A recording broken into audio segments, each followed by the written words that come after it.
Um, England should beat Iceland. Um, but I'm not going to say England are overwhelming favorites. If this was Spain against Iceland, then oh my gosh, 100%. If this was Germany against Iceland, 100%. Maybe even throw in Italy in there. England are not the favorites for these Euros. I think they are dark horses. I would say, I'd say they're possible. No, I wouldn't say they're dark horses. I would say they're outsiders. So, you've got your favorites, you've got dark horses, then you've got your outsiders. I'd say they're outsiders. But if England lose this, my Lord in heaven, Horton has to get sacked. He has to get sacked. Iceland are a very well coached team. They've got a good team structure. England are favorites. They should beat them, but they're not overwhelming favorites. If Iceland were to beat England, I wouldn't be surprised. That's the thing. If Iceland beats England, I wouldn't be surprised. And Iceland know that Iceland can beat England. I don't think they will, but they can beat them. 100% they can beat them. If it's Iceland against Germany or Spain, nah, that's just not happening. What do England have to do? You've got to roll in with Vardy and Sturridge up in there.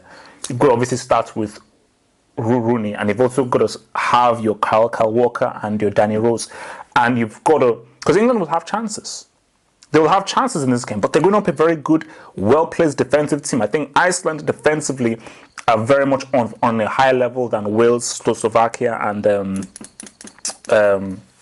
Russia, who were the worst team at these Euros. But for England, take your chances. You have to take your chances. Okay, you cannot expect to be given a million chances and not take them, and that has been the reason why England are in this position where they are on the right side of a draw, where they will have to face some serious hell before they can even sniff a final, is because they didn't take their chances. They didn't take them against Russia. They didn't take them against Slovakia. So for England, I think Sturridge is key. He's very important, and him and Lallana are very important players because they are players who can play within the hole and they can feed in Vardy, but they can also take shots from outside of the box.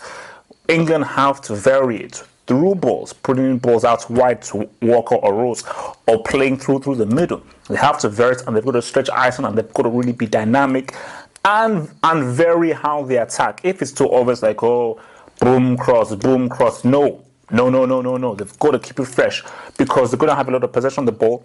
And when you have a lot of possession on the ball, you have to keep things refreshed. You've got to keep things lively. If you keep things mundane, you're not going to get a G, and that is where you will fall into a lapse of concentration. For Iceland, defending. Defend well, frustrate England, allow England to be frustrated and anger that they're not really getting more chances, deny them space. Take it. Because for Iceland, they don't need to force the issue. Let England come upon them, and they need to just gauge the match, gauge the opportunities, and pounce. That's it. Balanced game,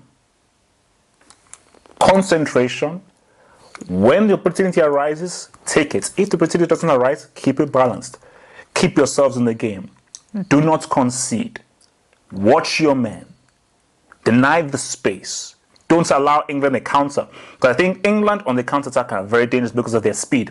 But England having to break a team down, that's where they struggle a bit because they do not have a playmaker. They don't have a creative midfielder. Hence why Iceland ain't beating a Germany or a Spain, because of the kind of creative players that they have on their team.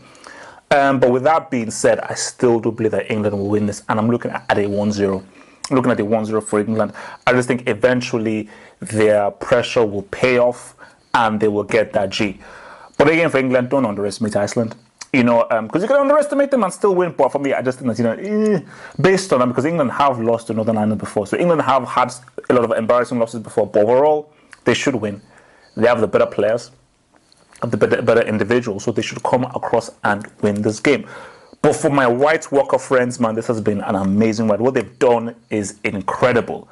But I must stress this. They cannot go into this saying, hey man, whatever happens, we've done a victory. No, Iceland have got to come into this game to try and beat England. Because it's going to be hard, it's going to be difficult, but they can do it. They can beat England. They can prove me wrong if they just play a great 90 minutes. So yeah, man, and watch my post-match analysis straight after the match. Follow me on Twitter, follow me on Facebook, and remember, reach me on the official website by clicking below to the channel to visit the website halfhopefootballhubs.com. My post-match analysis will be after the match, so watch for that. Peace out, stay true, and stay black.